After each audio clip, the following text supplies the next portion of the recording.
Good morning, everybody. Well done for coming along this hour.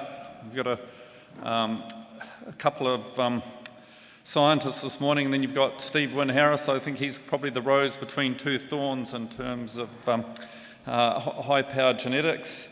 So my talk is about phenotype, but in the context of genomics. So I'm going to start by talking about genomics to kind of set the context. I'm going to dip into a few other industries to try and communicate a few messages to you that I think you should be thinking about, and then I'm going to wrap up my talk with some consideration of how we should think about investing in phenotypes going forward. So this is a challenge for you. This is, I guess, the scientist's perspective of genomics, and if you can steer into that diagram in the middle for 5 seconds and not feel nauseous, it means that you drank about the right amount last night. Matt Holden, don't look at that.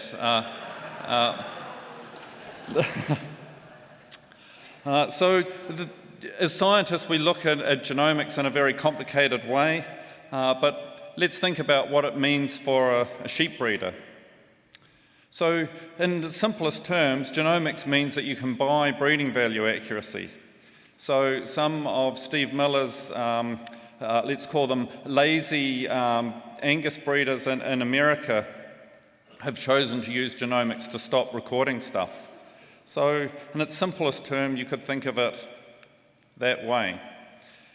If you take a novel trait where you've got no accuracy right now, genomics can give you some accuracy. So there's a lot of fuss in Australia at the moment about intramuscular fat, and they've got genomic predictions in some breeds for intramuscular fat. So that's an example. There are no real breeder-level phenotypes, but the genomics has provided some accuracy there. If you have a heritable early in life trait, let's say weaning weight, there's not really much benefit from using genomics for that trait. You've already got a highly heritable trait measured in a young animal. The sort of increases in accuracy we might expect are not going to justify the investment, justify you having to buy that breeding value accuracy. If you think about a late in life recorded trait, our key selection candidate is the young ram, and for a trait like number of lambs born, say, the accuracy is very low, so the genomics will give you more accuracy there. Another example is body condition score. What I want to remind you about body condition score is that if you use ultrasonic scanning for fat and muscle depth, you can actually use that through the breeding value system that will predict your body condition score. So even for some later in life recorded traits, we already have early predictors.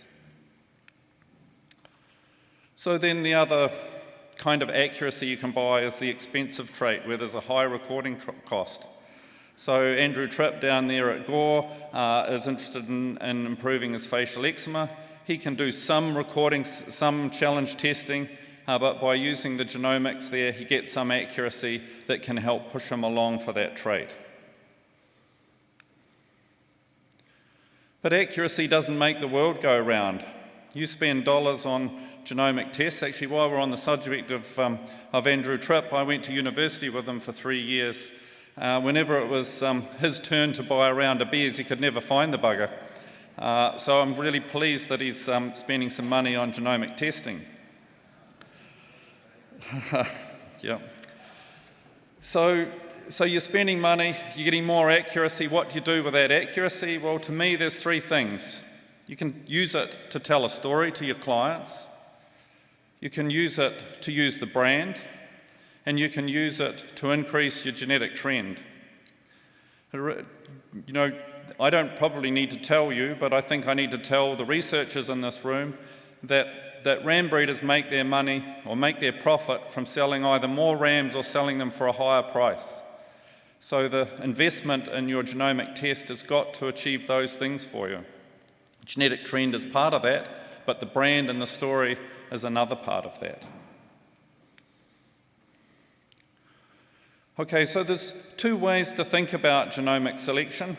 There's the classical and the sort of the view that brought the whole thinking in, and that's kind of depicted in this figure here. The idea is if you can find a gene that is useful, you can select for it. So you find it kind of in the past from looking at historic records and historic genotypes, and you know if an animal's got that gene now, that it's a better bet because that gene we know is useful or not. So that's kind of a logical way to think about genomic selection. But actually the way it's being deployed in livestock industries in New Zealand and around the world is a different way of thinking about it. It's about looking at information from relatives. Do you share the same DNA as good performing relatives, or do you share the same DNA as bad performing relatives? So Steve Miller gave a really good example about how you're more genetically similar to some of your grandparents than to others. And it's that kind of idea. Do we share the same DNA as good performing animals or not?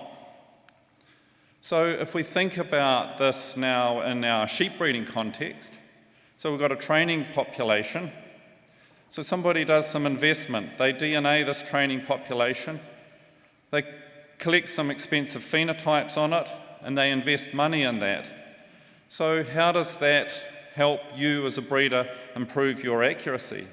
So the way single step works is it looks to see that ram there is a selection candidate now. Imagine that's a young ram in your flock, and we want to see, does that ram share the same DNA as good performing animals in the training population? If it does, that's a sign that they're carrying good genes.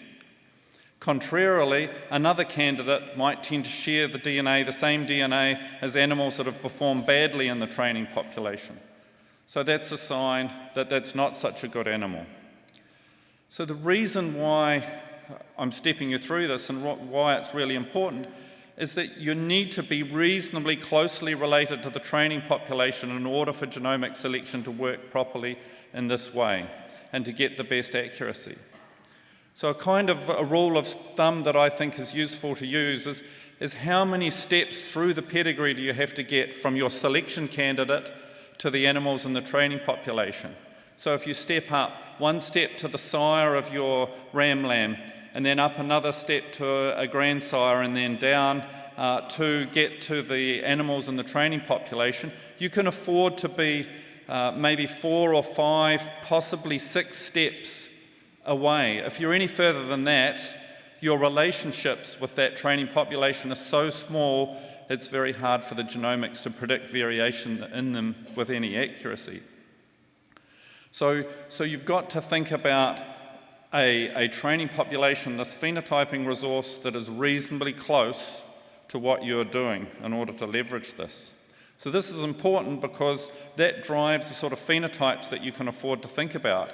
It's no good trying to think you're going to get good genomic selection accuracy because somebody's done some phenotyping and genotyping in a distant population, a different breed, something that's a long way away from you. You won't get value from that. So what are the options for this idea of the training population? So we've got central progeny tests. The disadvantage of central progeny tests is they tend to have a ram from here and a ram from there. You don't have a lot of relationships. Some of your animals, some of your selection candidates might have some relationships with some animals in the central progeny test, but probably not a lot. The next generation progeny tests give you a better option, particularly if you're in a group that swaps rams. The relationships, and so you're in a group that swaps rams and you set up your own next generation scheme, then you're more likely to have the right sort of relationships in that structure to help with genomic selection. But you've also can have your own flock and maybe your partner breeder flocks as your training population.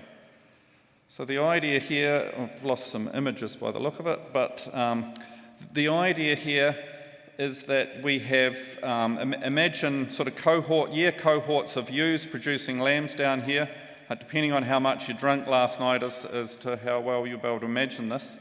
And so we've got selection candidates down here, but you can have all sorts of phenotypes recorded on these historical animals. So if you've done full flock genotyping, or even some level of sire genotyping back through there, your own records form as your own training population. You're right in the sweet spot, the sort of relationships that you need. So this is another idea. So then it comes down to, when we're thinking about phenotypes, well, what do you record in your flock that are kind of older animal traits, like ewe longevity, number of lambs born, body condition score, etc.? What are those sort of traits that you can now predict more accurately in your ram-lamb candidates because of this genomic information? Okay, let's get away from sheep for a minute and we'll talk about chickens.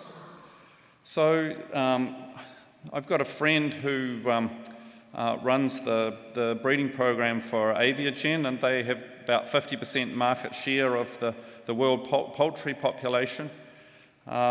He's lent me a few of his slides. The point of this slide here is that chickens are very, very prolific, and they step through generations very, very quickly. And that has driven the design of poultry breeding programs. So that by stepping through these layers of ancestry down to the broiler, there's actually the relationship between the pedigree selection, one pedigree selection animal, and the broilers is 50 million. So one pedigree selection will contribute to the genetic merit of 50 million broilers down at a production level. So that's the scale of multiplication that takes place in these kinds of breeding schemes. So the implication of that, they've got a multiplier, this multiplier type system, is that they spend a huge amount of money recording stuff up in the pyramid of this nucleus. So they have these elite pedigree flocks, big barns, massive quarantine, no other chicken farm for miles. There's 3 or 4 of them at least in Scotland, for example, and they record everything in those chickens.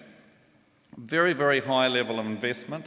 So you can maybe see, if your eyesight's good, all sorts of functional traits are starting to creep into those selections. So you've probably all seen slides of big chickens and little chickens from years ago compared with now, and the response and productivity traits has been massive. But now they're shifting their focus much more onto robustness, functional traits, welfare traits. That's the direction, and public pressure has driven that change. So they invest a huge amount in that top pyramid, and they're even prepared to spend millions of dollars on research that may have an outcome in 5 to 10 years' time. They have these research budgets. They do that partly because they want to maximize their genetic progress, but more importantly, they don't want their competitors to get a jump on them. So they don't want their competitors to get a jump in some new technology that would give them an advantage. It's a ruthless business. So another point about these chicken breeding programs is that they finish up having to serve a multitude of environments. So one of these pyramids is just one line, but there might be 4 or 5 different kind of parent breeds that contribute to the commercial level. So you've got this diversity of or multiple lines, and then you're trying to fit those different lines through the multiplier tiers. You fit them together to create different chickens for different production systems. So the other thing that's happening with the expansion of these big global companies into developing countries, for example, is that they've been pushed to have their chickens perform in multiple environments. So you can see there a couple of extremes of environments that they have to deal with. And one way that they're using genomics is to record traits in lower tiers where the environments are commercial. Because that top pyramid, the quarantine biosecurity in there is unbelievable. The management is unbelievable.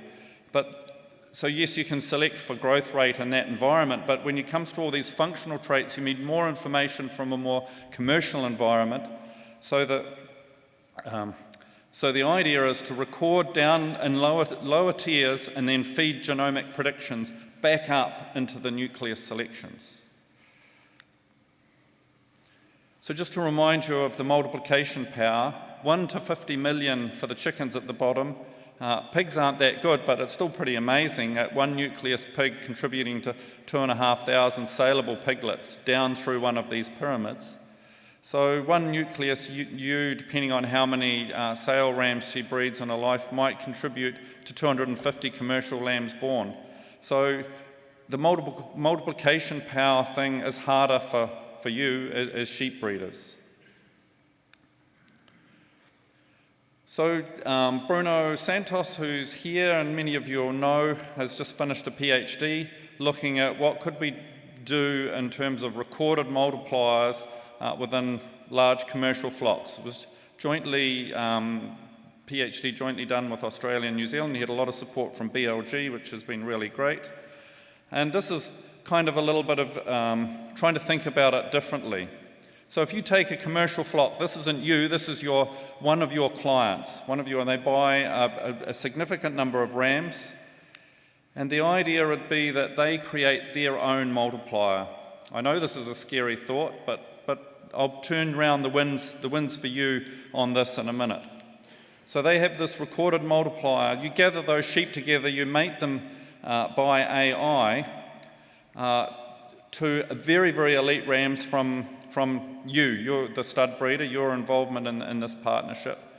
So you mate them by AI, you tag and tail and record those ewes, you record their offspring, and the idea is that they are breeding their own rams from your elite genetics. So why would you do that? You'd rather sell them rams. I know you'd do that. So the reason you'd do this is because you could make more money selling them semen at a premium, and then selling those rams to somebody else. Because you're investing in your program, you've got the demand, then you would think about something like that.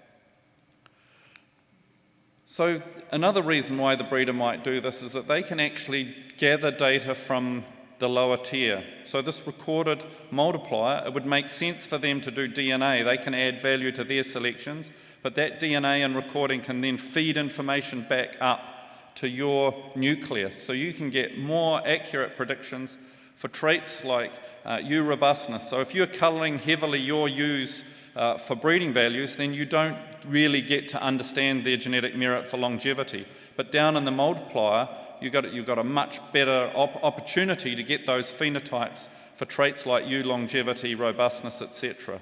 So it starts introducing the idea of kind of new, more functional traits and being able to get to them in a commercial level.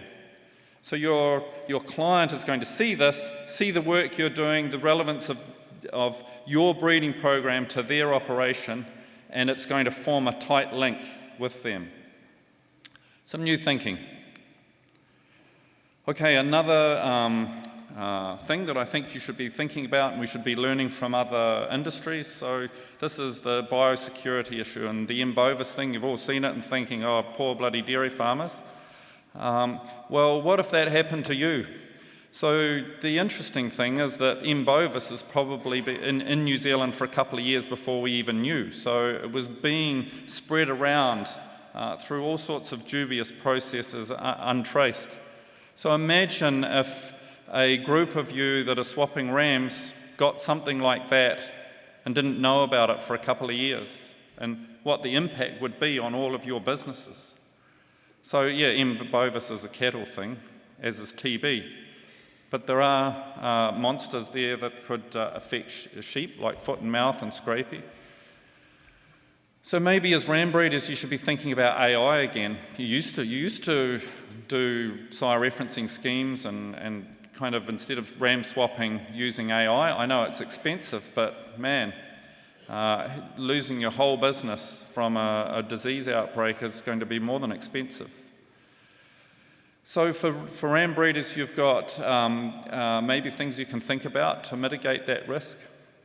Commercial farmers might be worried about what they're getting from you as a ram breeder, so these recorded multiplier systems where the outside genetic comes in through AI may be appealing to them as well. Okay, a little quick talk about dairy. Dairy is the poster model of genomic selection. So, and it's done that through generation interval, and let me explain. Before genomics, The AI bulls, the sires of the AI bulls, this line here, they were 7 years old. So the reason was you needed to progeny test a bull and then rebreed him in order to get a bull calf that you were confident that bull calf was out of a top bull that you would then go through and progeny test again. So we've got a 7-year generation cycle on the sires because you needed to progeny test the daughters. Even the bull dams, you needed to wait until they had a couple of production records. You wanted to know that you were mating these top sires to top dams in order to get these young bull candidates. But after genomic selection, the first thing is that people would take a good genomic calf out of a young cow because the young cow would be the highest genetic merit. Same thing for the bulls.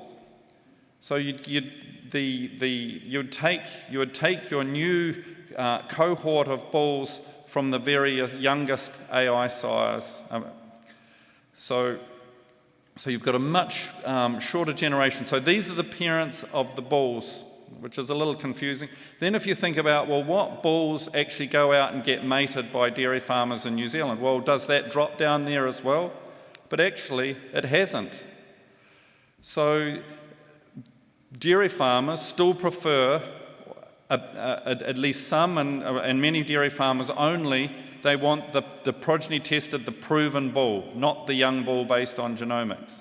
So it's sort of a halfway house thing.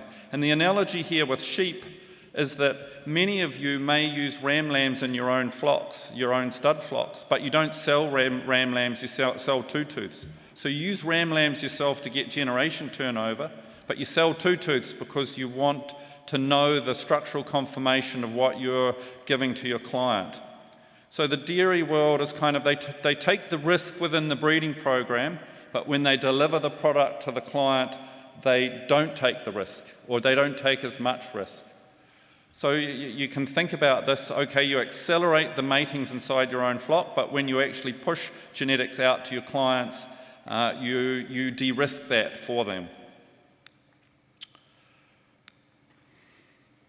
So I just want to wrap up on who's going to pay for the future phenotypes. So I've got 3 categories of phenotypes here. So productivity, which is our bread and butter, all the progress we've made, or the most of it, has been on growth rate and litter size in the New Zealand sheep industry, and we've got lots of add-ons that niches have moved around. But the big gains have come from growth rate and litter size, and those opportunities are way less now. I didn't see any of these 3 commercial farmers here yesterday saying, I want bigger ewes that have triplets. I didn't hear any of them saying that. And that's where we're going. What they were all saying was they wanted sheep that were simpler to farm, that were more structurally sound. So what are those sort of traits? That's what we need to be looking at. And yes, they're the add-ons, but what new traits are there? Okay, we've got the eating quality and the product story. So that's consumers, but consumers don't pay for anything except what they buy in the supermarket. So you need the meat processors. So the meat processors have dipped into the whole BLG story, but they tend to be a little bit transient. They're here for a while and then they're gone. So that's a bit of a tricky one. Then we've got the environment, greenhouse gas, animal welfare sort of traits. So Bill English and John Key have paid for BLG, a lot of BLG stuff, matching the industry investment over the past. But now we're asking David Shaw and Jacinda Ardern to pay. So what will they pay for? They will pay for maybe the environment, greenhouse gas, animal welfare, and given the M. bovis issue, maybe they'll pay for animal health as well. So when we think about what we do in the future and we're thinking about who pays, maybe we need to be looking for the things that we want but we can get somebody else to pay for, rather than the things that we want but we're going to have to pay for all of it. So take-home messages, private investment in phenotyping is in many industries is driven by the scale of benefit that you can get. So these multiplier systems where you have a big impact relative to the investment you make, they are great fuel for spending in these sort of spaces.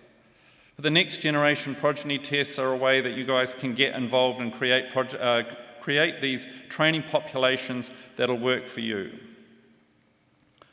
So public investment's going to be driven by society's demands. So that's the welfare, the environment, disease mitigation. And I don't think it's that difficult to kind of weave a story in there that is also making sheep easier to farm.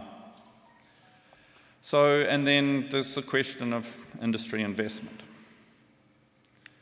So I'm going to open up to questions, Mr. Chairman, now, but I'll just leave you with this, is, you know, how do we put these different sources of investment together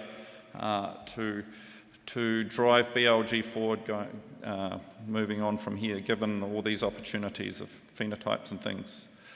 There we go, Russell.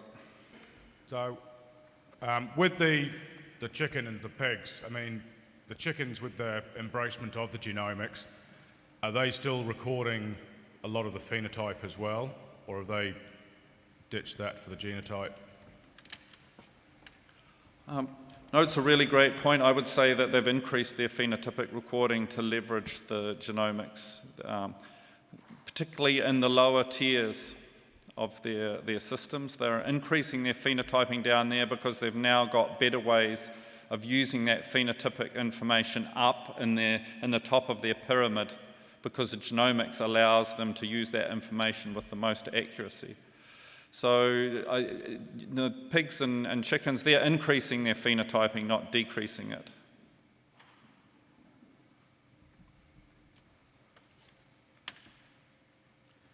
Another question there in the middle.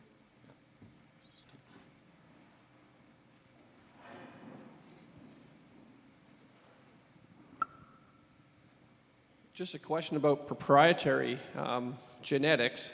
Typically, like in beef cattle and sheep, you know, if you've got a really great bull, you want to sell them for a lot of money, and you basically sell your genetics to potentially your competitor. When you look at your poultry example, you know, you showed the picture of that stud barn, I guess, or if you want to call it that in poultry, but you know, they probably wouldn't let you take any eggs home or even buy any. They're very protective about their genetics. Do you actually see? Could we get a model in sheep in New Zealand where it gets more proprietary, where, you know, that elite nucleus is, you know, they're going to sell a ram, but what you can do with it and how you can sell sons and things is under contract, and make it more, you can protect your genetic eliteness a bit through that model? I think, Steve, that's about the worst possible question I could imagine somebody asking me. So we've probably got 90% of the people in the audience that have got a long history of sharing and working together to pull each other up. And it's an amazing story to me how everybody has worked together, even though they're competing in the ram selling business. A lot of the genetic gain in New Zealand has come from people working collectively, and you know, that's been a fantastic thing. But then there are people that want to invest and get proprietary benefit and not have their investment leak away to their competitors. And, you know, this is a major kind of issue. My sort of feeling of it is, if you want to control this kind of leakage of your investment to your competitors, you should control that by who you sell rams to and who you share rams with. But don't compete based on hoarding your phenotypes. Your phenotypes are most valuable to you. Most of the benefit you're going to get from genomics are going to be the phenotypes from your close relatives. So I would prefer to see that, the phenotype shared, and if you want to protect your investment in some way, just be careful about where you let sires go to, that managing it in that way. It's, you know, it's a highly relevant question, but it's a really awkward one in this environment.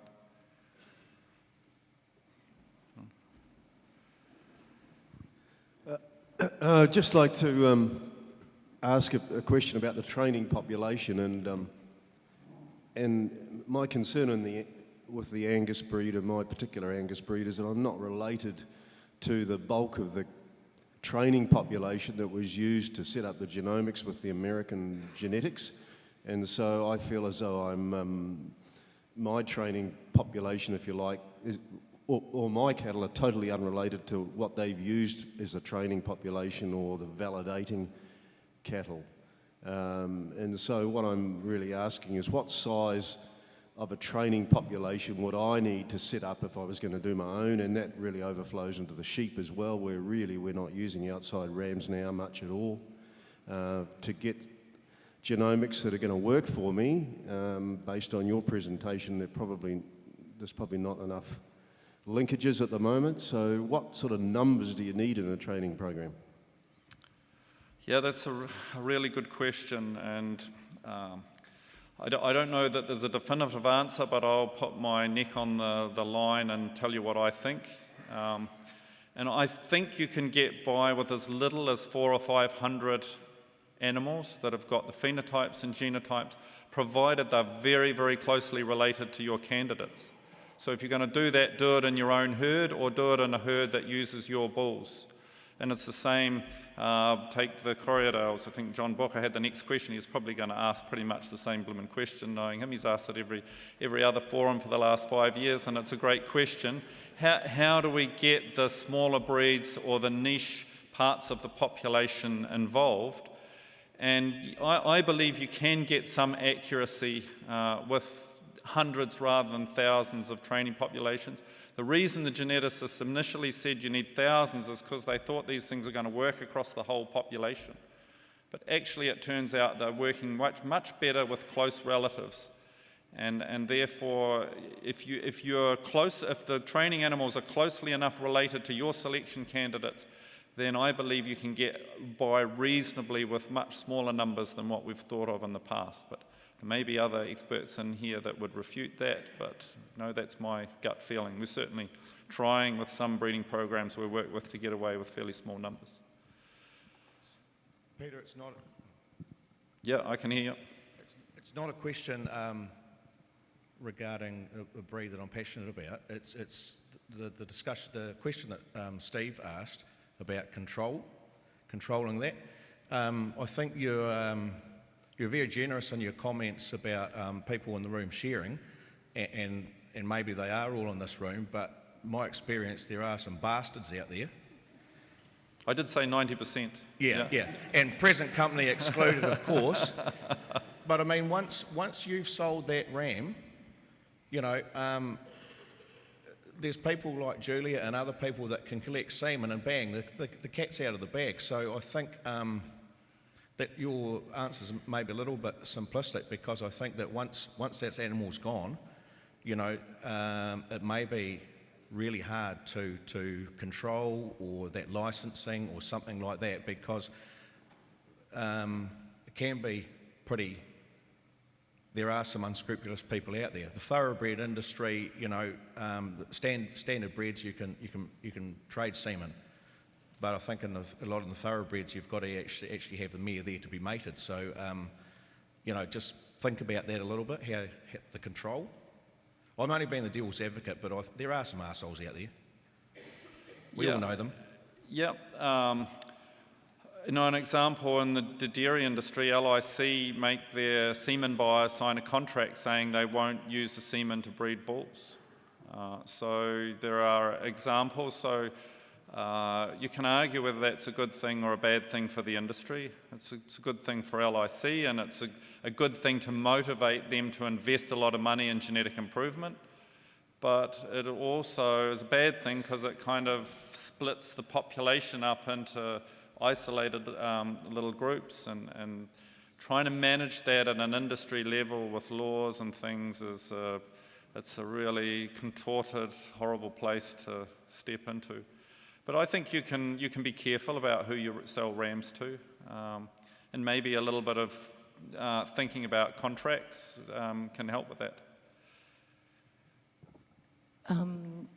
Yeah, so we're talking about working together, and I think there is more benefit from working together than trying to isolate ourselves. Steve and John Wilkie will talk about the NZOSR, our ovine sire reference group that's here in New Zealand, and the transparency of records and the willingness to share rams has been a huge benefit to that group. So that's a model that everybody else can look at. But what I want to address here is this investment model, is that we've got yesterday it was really apparent with animal welfare and the health and welfare traits that we're all trying to select for. We need more research and we need more tools to use, but there is no money. And Beef and Lamb Genetics is about to have the end of their 5 years, and a lot of that money that we've currently got is going to disappear. But we've got these breeder groups with really good ideas and with passion that have banded together to try and forward what they're doing. There's Sustainable Farming Fund, there's Callahan Innovation, there is funding available out there, but we don't know how to do it. We as farmers and breeders are really good at grubbing thistles, but writing funding applications and how to source that money. And I think from Beef and Lamb Genetics, what I'm hoping that we can see more of in the future is assistance in those areas where we've got ideas that we want to pursue, and how do you find a PhD student to do the research and fund them, and how much do you need? We've got the ideas, we've got the drive, we've got the validation sets, we've got the test flocks. So from Beef and Lamb Genetics, I just like to see support, which has been there, but support going forward in forwarding some of these ideas that are coming from the breeders to get us together with the funding partners that aren't right in front of us. Nice. I got nothing to say. I agree with you totally. On behalf of Beef and Lamb Genetics, the funding model with this current government is changing. So yes, we are looking at sustainable farming, putting applications in this year, and endeavour funds and smart ideas, because the opportunities to get a big tranche of income from a partnership bid like we've had in the past under national is more challenging in this current environment. So we've got a few applications in at the moment, and we're looking at others. So please forward your ideas, because that's what's required now going forward. Thank you. Peter, just last question if I could. Peter, coming back to your question on the, it's Greg Morhams here, Peter, down the back here. Yep. You actually asked here about co-funding models, and we've just heard about other funding sources, but I think what's apparent up there, and I'd be interested in your thoughts, is that I'm not sure that the industry's actually captured the value proposition around this work. And I think if we do a better job at capturing the value proposition, then what will become apparent is the obvious co-funding partners will actually see the value and then support those initiatives, because I see an awful lot of work being done and a lot of people don't know the value of it. Okay, yeah, I think that's a really great comment too. I don't really have anything to add to that. I've got a grumpy chairman here, so thanks, Greg. No, you don't, Peter. You have somebody who wants to ask you a question, and I have one. In the event of MPI, and we have this outbreak in the dairy industry, we have just, in quarantine at the moment, sent 2 Tefroms and a Suftex to the UK, live animals. They will only accept ARR, scrapie-resistant animals. Should we in New Zealand be introducing scrapie-resistant animals here in the event that we had an outbreak here? I only want a short answer. Yeah, I would have said yes, but you buggers have sold all the resistant animals to the UK, so it would probably be hard work actually to do that. So it's the only thing I'd say, yeah.